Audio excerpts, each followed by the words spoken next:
శ్రీరామ్. నేను మీ తోట రామకృష్ణ. ఇక్కడ చూశారు కదండి, ఇది చాపరాయన గ్రామం. 80 కుటుంబాలు, 16 మంది పిల్లలు. 16 మంది పిల్లలు చదువుకున్న స్కూల్ చూడండి ఎలా ఉందో.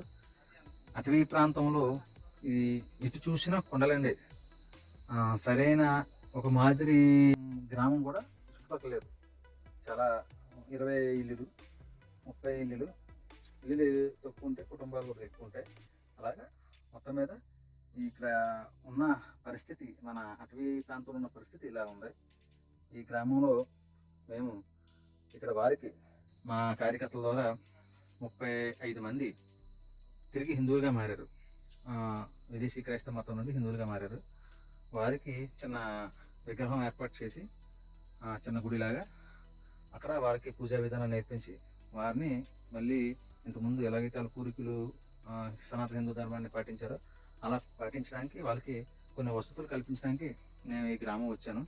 ఇది అల్లూరు సీతారామరాజు జిల్లా వైరామరం మండలంలో ఉన్న చాపరాయి అనే చిన్న గ్రామం.